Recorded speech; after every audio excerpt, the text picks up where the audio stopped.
Vean eso, chicos. Lo encontré, el acueducto que sale en la pintura, que yo creí que se lo había inventado el artista. ¡Wow! A ver si podemos llegar allá.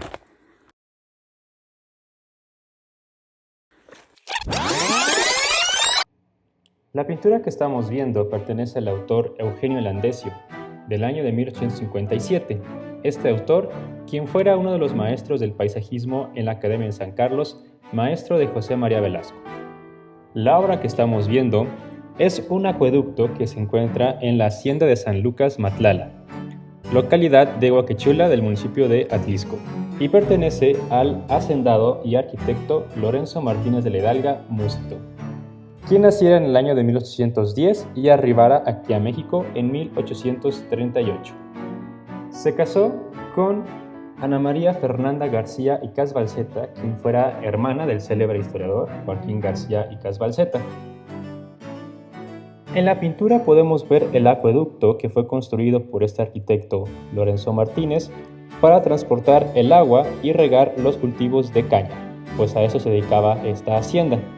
Desafortunadamente, por el sismo del 19 de septiembre del año 2017, sufrió grandes y severas afectaciones.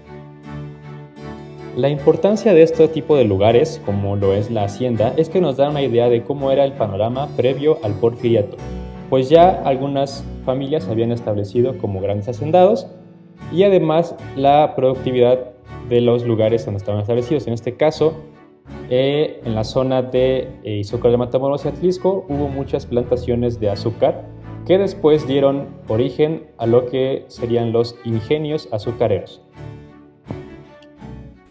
Ok, vamos a entrevistar a esta vaca, a lo mejor ella conoce. Oye, ¿tú sabes? Oh, está bien, que tenga buen día, señora vaca. ¿Qué vamos a preguntar a esta otra vaca? Disculpe, señora, ¿usted sabe de quién? ¿Qué pasó? Ay. Bueno, aquí ando haciendo pruebas de dónde hago el video, porque aparte está el sol machín. Estoy a 32 grados aquí. Ya sé, hay que estar en su casa encerrados, pero pues vengo aquí a mitad de la nada. Y además es por ustedes, chicos. No se está arriesgando porque puedan tener sus clases y demás. Pero está a 32 grados y estaba intentando grabar. Y decía el teléfono que estaba pues hirviendo, ¿no? Entonces que no podía grabar, que tenía que esperarme a que se enfriara, y yo así de...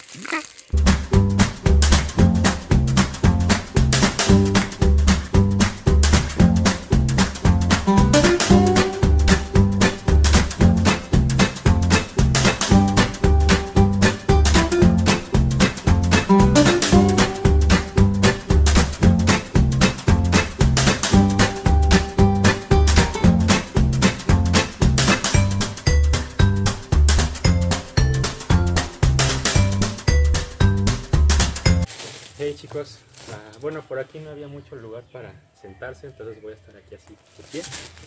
Pero como ya vimos o vieron, este lugar, que aparte está increíble, pertenecía a Lorenzo Martínez de la Hidalga, un arquitecto. Y pues ya vimos, tristemente, el acueducto pues sufrió daños. Hubiera venido 2 años antes y hubiera estado increíble la postal, pero pues se tuvo que caer. Estaba cerca, muy cerca de aquí, Matlala, de donde fue el epicentro del temblor.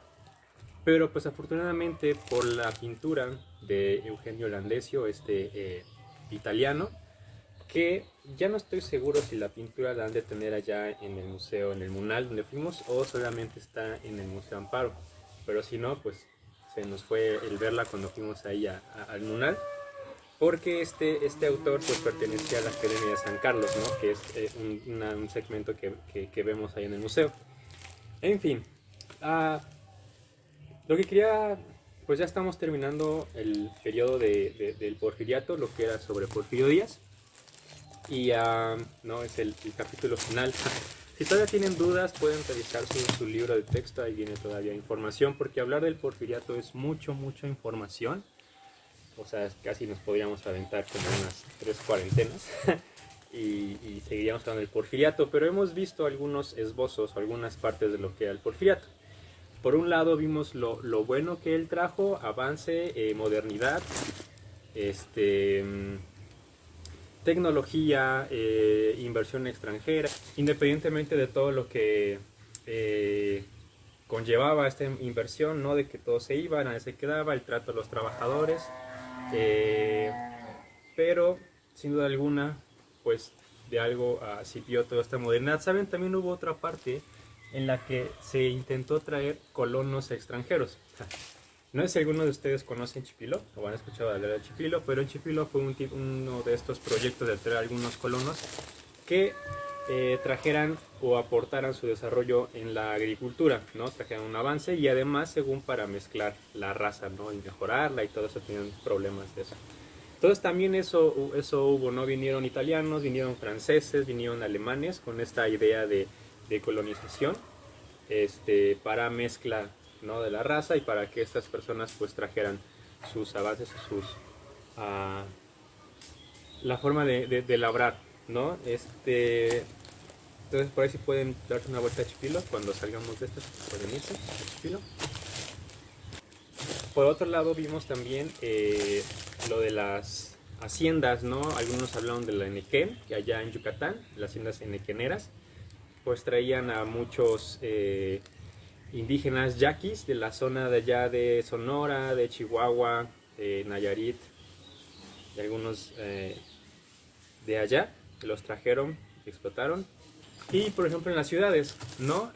No sé si se han dado cuenta de las lámparas que existen ahí en las calles en Puebla, como son así como con dragones y eso, algunas todavía fueron adaptadas, pero algunas son como originales. Y además se da el proceso de transición entre las lámparas de aceite o de petróleo a las de electricidad. Entonces no sé si han escuchado ustedes la frase del sereno, quién era el sereno, pero había una persona que se encargaba de prender las lámparas y de apagarlas ya cuando amanecía, ¿no? Que era el sereno, que incluso en las mañanitas, ¿no? Si recuerdan, ahí habla del sereno. Entonces era esta persona que se encargaba de ir a prender y de apagar las lámparas en las calles, ¿no? Entonces ya después llega la electricidad y ya no había necesidad de esto. Tranvías, había tranvías por la ciudad, en Puebla había tranvías, se da el avance con el ferrocarril, en fin, hubo un buen de cosas que trajo el Porfiriato, arte, cultura, música, ¿no? Fue mucho el avance. Y la siguiente semana, el siguiente periodo que vamos a iniciar, ya vamos a ver la parte de revolución, ¿no? Entonces es interesante porque se da un proceso que estamos viviéndolo como ahorita, ¿no? Lo que es la cuarentena del coronavirus, porque de estar, digamos, como en una cierta estabilidad, se prende algo, o sea, vemos cómo se destapa aquí en Puebla con los hermanos Cerdán, con Madero, allá en el norte, los pronunciamientos que se dan, y desequilibra todo, aparte de que la Revolución Mexicana fue la primera revolución del siglo XX, y además es el primer momento en el que se incorpora el avión para usos militares. Sí, eso lo vamos a ver después. No fue en la Primera Guerra Mundial porque la revolución pues estalló en 1910, 1912, 13. Fue cuando Villa andaba allá peleándose y él incorpora el uso del avión para fines militares. No fue en la Primera Guerra Mundial. Entonces está interesante la Revolución Mexicana. Pero nos quedamos con Porfirio, ¿no? Y en la plática o en la videoconferencia que tengamos, me gustaría que ustedes externaran sus dudas, ¿no? Algo que quieran mencionar o abordar todavía sobre Porfirio Díaz, sin problema lo abordamos, platicamos, echamos chisme, lo que sea. Pero sí revisen, ¿no? Todavía si quieren pueden revisar sus libros, de esos libros que tienen texto. No les puse actividades en el libro porque yo no lo tengo. Entonces ahí sí nos complicamos y no lo pude conseguir en internet. Y en fin. Entonces vamos a cerrar con Porfiriato.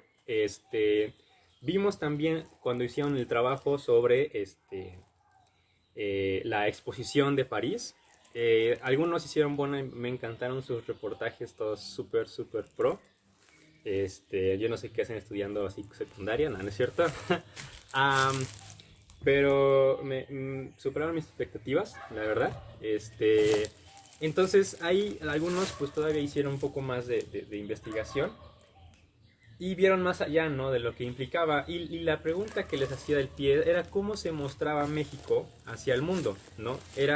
Se mostraba, la manera en que México se mostraba era en un sentido de que no es un país atrasado, de que estamos igual, estamos a la altura de las grandes potencias y además que es un buen escenario para que puedan venir a hacer inversión, ya sea industria, ferrocarril, minas, etcétera. Entonces se abrían la puerta, agricultura también.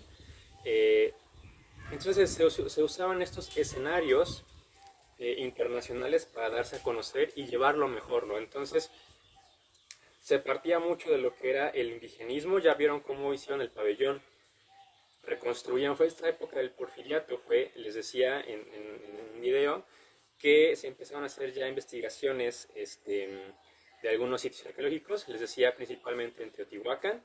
¿Se acuerdan de la foto que les enseñé de la pirámide del Sol con Porfirio Díaz? ¿No? Entonces se empieza a retomar todos estos orígenes de lo que es el mexicano, ¿no? En la parte prehispánica.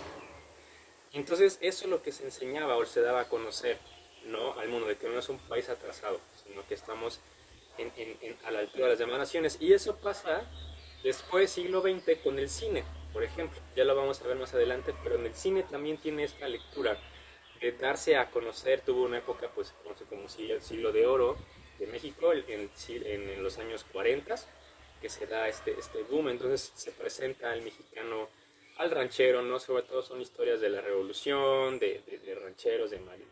Hoy no había el concepto de mariachi, pero principalmente rancheros, ¿no? Entonces vamos a seguir hablando de esto. Recuerden, ponen sus dudas ahí en las preguntas, como comentario o por mensaje de modo para que las podamos ir abordando. Se ponen su café o su leche para echar la plática a gusto. Y pues ya, terminamos con Porfiriato. Y bueno, ya sería todo, chicos. Cuídense mucho y nos vemos.